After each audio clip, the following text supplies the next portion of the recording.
Now a story out of the U.S. about, let's say, home-based business. That's a nice way of putting it. Yeah, they are called hashish houses, cannabis casas, marijuana mansions, dope dens.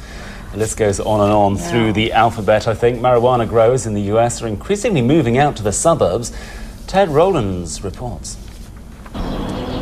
From the outside, there doesn't seem to be anything unusual about this house or this one.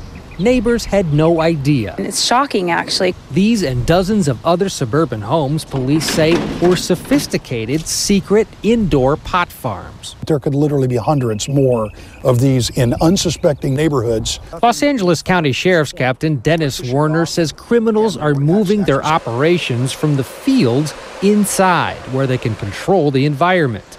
Instead of just one annual harvest outside, they can now get up to 6. Plus, the potency and therefore price is much higher with indoor crops like these. In fact, believe it or not, this house was set up to generate millions a year in profits. Every inch of the house, of the living quarters, had been converted into basically a marijuana grow. Walls were knocked down and replaced with timed lighting and water systems. A ventilation system was put in. Even the electricity into the home had been bypassed to steal power and to hide usage levels that could raise suspicion. They've removed the drywall below the meter, and they've tapped into the main electrical lines. 2,100 plants were found growing in this house. Each, according to investigators, could easily produce a pound of high-grade marijuana annually. That means this house alone could potentially generate more than $5 million of pot a year. Little boxes Growing marijuana in suburbia is nothing new. It's the premise of the quirky Showtime drama Weeds, where a housewife grows and deals pot. I'm just getting started.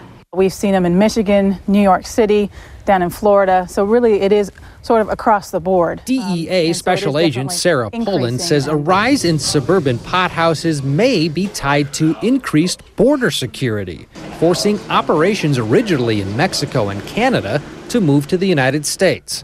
She also says quiet, relatively crime-free neighborhoods are perfect for organized crime rings to hide from law enforcement and from other criminals. These are expensive homes. Why do it here? Well, what we're seeing is typically that when the individuals purchase these homes, they are purchasing them with no money down. These are typically newer neighborhoods where a lot of neighbors don't know one another. Most pot house busts are from tips or fires caused by makeshift wiring. Investigators say oftentimes once they have one house, it leads them to others.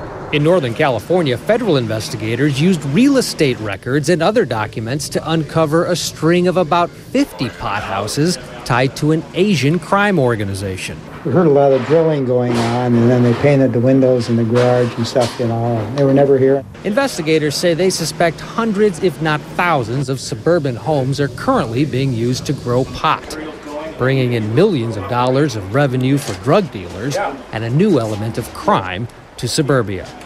Ted Rowlands, CNN, Los Angeles. Who knew there'd be a lot of green thumbs in suburbia? Green thumbs. Next time your neighbour says hi to you, could be a question. Up next here on CNN Today, a triumph.